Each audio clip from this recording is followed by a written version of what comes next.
seriously popular. I'm Germania Rodriguez-Poleo, Chief U.S. reporter for the Daily Mail, and you are listening to Welcome to MAGAland inside the first 100 days of Trump. My partner in potting, Kelly Lako, is sadly not with us today. However, fortunately, we have the pleasure of being joined by Charlie Spiering, senior political reporter for the Daily Mail. Welcome to MAGAland, Charlie. Thanks for having me. It's good to be here. Charlie, as you already know, here in MAGAland, the land of quote-unquote liberation, we are taking the listeners through the first 100 days of Trump's second term. It has been fast and quite wild already. How are you feeling about the first 4 days of the Trump administration? Yeah, I really feel like it's kind of sprung on us like a social media fire hose. It's really one of these things where the presidencies of old kind of ran on a cable news schedule where you would announce things at the proper times, where you get the most views on cable news or linear TV, or perhaps win the morning with a certain narrative and then win the middle of the day and the afternoon with a different narrative, carefully strategized by White House communications officials. Now we're dealing with President Trump, who's just always on all the time, always making news as quickly as he can tweet or sign an executive order. As you mentioned, Charlie, it's fascinating. Just today, he's spoken to the press at every stop. Even when we were writing this script, we had to keep updating it because he kept saying new things. How are you going to keep up with all of this for 4 years? Well, we certainly have a good crew down here in D.C. We used to call it chopper time back in the old Trump days. Trump goes anywhere. He stops by, talks to the press. And what's interesting about that is typically you get a lot more reporters out there for the chopper time than you do in the Oval Office or anywhere else. So you never know what kind of question is going to get asked. So the other day, we spoke a little bit about the executive orders that Trump has already signed. Well, since then, many of these orders have run into some opposition by several businesses, individuals, and federal judges. We'll find out who isn't afraid of Trump right after this break. Welcome to MAGAland. So, Charlie, let's start with DEI. Trump has ended all DEI initiatives and offices within the federal government. And not only that, he has suggested that companies outside the federal government could face investigations and legal action if their DEI programs are found to be discriminatory. We know that some companies are already pushing back. Costco, actually, its shareholders voted against terminating their DEI initiatives. So what do you think we can expect, and is it really going to be mostly phased out in the nation at large? President Trump is number one focused on getting rid of DEI in the federal government. As he said during his inauguration speech, the idea that we are going to select people for employment or promotion based on the color of their skin rather than the content of their character, that's sort of his main argument of getting in there, getting rid of all DEI positions, all of the different places in government that the Biden administration really pressed hard on. So he's really trying to unwind that as quickly as possible. And it's up to local businesses, and they're not going to get rid of it just to sort of placate Trump. They see better results and better responses from their shareholders or their board members, depending on how it works. We saw companies like McDonald's, John Deere, Tractor Supply, Facebook, even Mark Zuckerberg kind of winded back those things just to make sure that not only that they're remaining open to the principles of Trump supporters, but the president himself, certainly in Zuckerberg's case, he's just trying to get on Trump's good side as quickly as possible. Other companies that joined Costco in opposing the DEI ban are several airlines like Delta, American Airlines, Southwest, and United, and also several banks, including Goldman Sachs and JP Morgan. So it'll be interesting to see what happens. But on another promise kept, he also promised mass deportations of violent criminals, which have already started. Today, I believe a plane already took off to Guatemala with undocumented immigrants who had criminal offenses. We wanted to note that Trump went on Hannity and he said you could tell when an immigrant wasn't good news just by the looks of them. He mentioned having neck tattoos and stuff like that. Here's the clip. Who would ask for open borders with people pouring in, some of whom, I won't get into it, but you can look at them and you can say, could be trouble. could be trouble. There are people coming in. There are people with gang tattoos on. There are people coming in with tattoos all over their face. Their entire face is covered with tattoos. That identifies Typically, you know he's not going to be the head of the local bank. Already, several sanctuary cities said they are going to work with federal authorities and ICE to turn in undocumented migrants who have committed violent offenses. We saw a clip of a Haitian migrant, a suspected gang leader who got arrested in Boston. Fox News went along with ICE for these roundups, and the migrant looked at the camera and said, "I'm not going back to Haiti. F Donald Trump, thank you, Obama." Charlie, how lucky did they get that this Haitian migrant said exactly something that the Trump administration would like them to say on Fox News? It was remarkable that slogan and that video was captured, because this is what the Trump administration is afraid of, getting a video that doesn't look good for the administration. Maybe a crying mother getting separated from her child.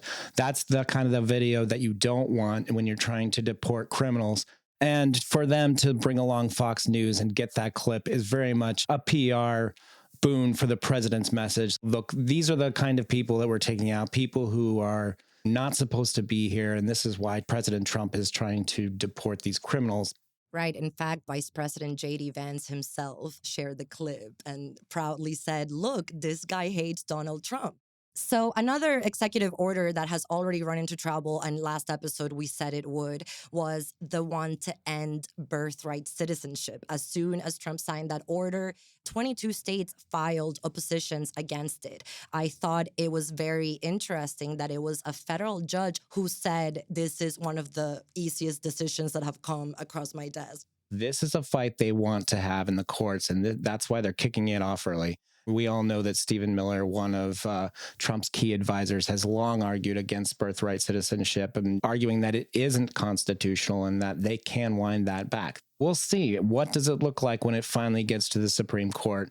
Charlie, to go back a little bit, there are police departments in sanctuary cities like Las Vegas, Omaha, Stockton, Chicago, who are saying they're going to push back and not work with ICE. What kind of consequences do local officials face if they do not align with these orders by the executive? Trump's border czar, as he's been described, Tom Homan, he's talked about this, and he's like, look, we're just trying to get the criminals out of your cities. If you don't want to work with us, then we're going to have to get more aggressive. We're going to have to conduct widespread raids in your cities, and some of your migrants residing in your city who you might not want to see get picked up will get picked up by these widespread raids, and they'll be deported when you don't necessarily want them deported.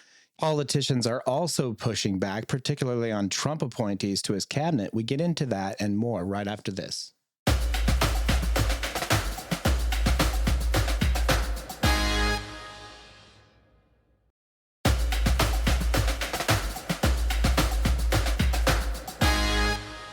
And we're back. Before the break, we mentioned that some politicians, even Republicans, are pushing back on some of Trump's plans. I think one of the most notable moments this week is the decision by two Republican senators, Lisa Murkowski and Susan Collins, who have decided they are voting no on Trump's pick for Secretary of Defense, Pete Hegseth. Both senators said that they have significant concerns about the former Fox News host, mostly his lack of experience. They also mentioned his comments about women in combat roles.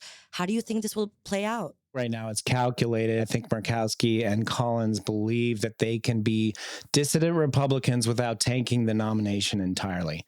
There's even Democrats who are considering voting for Hegseth. I think John Fetterman indicated that he would be interested in voting for Hegseth. So it's quite possible that Hegseth's nomination will sail through. I actually just received a notification that Senator Elizabeth Warren is claiming that Pete Hegseth paid $50,000 to the woman who accused him of rape. So those discussions are still happening apparently on the Senate floor. Republicans see that as sort of a last-minute ditch effort to try to derail his nomination. Charlie, of course, this always happens no matter who the president is, that the opposing party tries to block nominations. What can you tell me about what Democrats are doing to try to slow Trump's picks? Democrats are certainly trying to slow Trump's picks because they aren't really traditional. They aren't established figures within Washington, D.C. who people know, people have they typically have good records and they can sail through with no problems. If you look at Joe Biden's cabinet, he picked a lot of well-established government figures that were easily confirmed.